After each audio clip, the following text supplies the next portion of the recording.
कुछ समय के लिए फिर से गुरु नानक जो चाहते थे वह करने के लिए स्वतंत्र थे, लेकिन उनके पिता को यह पसंद नहीं आया।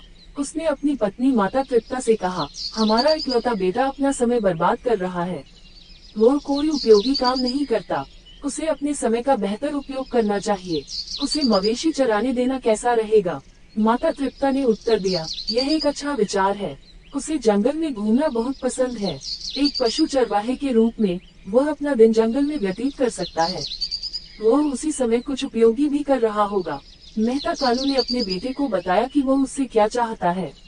गुरु नानक अपने पिता की बात मानने को तैयार हो गए, वह पशु चराने वाला बन गया। हर सुबह वह अपने पिता के मवेशियों को जंगल में ले जाता था, वह बड़े ध्यान से उनकी देखभाल करता था, वह उन्हें उन जगहों पर ले गया जहाँ बहुत अच्छी हरी घास थी।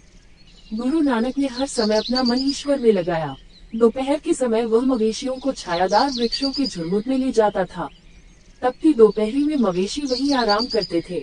गुरु नानक उनके पास चुपचाप बैठे रहे, वह भगवान के बारे में सोचता रहा।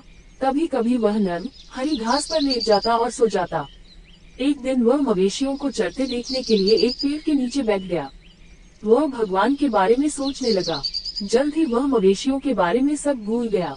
उसका मन पूरी तरह से ईश्वर के विचारों में लगा हुआ था। मवेशी अपनी मर्जी से चरते चले गए। वे एक किसान के खेत में गए और वहाँ की अच्छी हरी फसल को खा गए।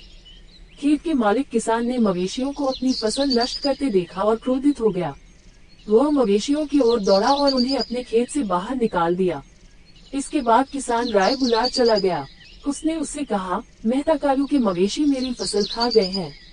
उनके बेटे ने उन्हें मेरे क्षेत्र में प्रवेश करने की अनुमति दी। वो सो गया जबकि मवेशी मेरी फसल खा गए। मुझे भारी नुकसान हुआ है। मैं बहुत गरीब आदमी हूँ। मेहता कालू को मेरा नुकसान चुकाने का आदेश दो। राय बुलार ने मेहता कालू को बुलवाया। उन्होंने गुरु नानक के लिए भी भेजा। उसने उन्हें किसान की कहानी सुनाई।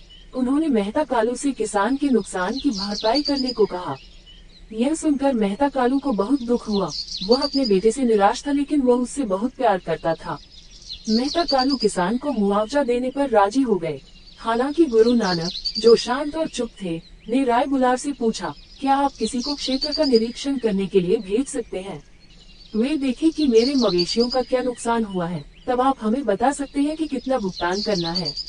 राय बुलार ने अपने एक आदमी को किसान के साथ खेत में भेज दिया। जैसे ही दोनों खेत में पहुंचे, उन्होंने देखा कि फसल बिल्कुल ठीक थी, उसमें से कुछ भी खाया नहीं गया था। दोनों वापस राय बुलार चले गए। उस आदमी ने उससे कहा, सर, किसान ने झूठ कहा है, उसकी फसल ठीक है, कोई नुकसान नहीं हुआ है। किसान ने कहा, महान महोदय, मैंने झूठ नहीं बोला, मैंने सच कहा था। मेरी फसल को मवेशी खा गई, लेकिन अब सब ठीक है। वास्तव में यह पहले से भी हरा भरा और बेहतर है। मैं नहीं जानता कि यह कैसे हो सकता था। राय बुलार ने कहा, हमारा नानक भगवान से प्यार करता है, वो हमेशा उसके बारे में सोचता रहता है। भगवान उससे प्यार करता है। भगवान ने नानक के लिए अपना प्यार दिखाया है। उसने फसल को फिर से हरा भरा कर दिया है। मैं उसके आगे सिर झुकाता हूँ। वो एक महान है। मेहता कालू, उस पर हर समय मेहरबान रहे। यदि वो तुम्हें कोई हानि पहुँचाता है तो मैं उसका भुगतान कर दूंगा। बाद में मैदान पर एक गुरुद्वारा बनाया गया था। इसे गुरुद्वारा श्री कियारा साहिब या पवित्र क्षेत्र कहा जाता है।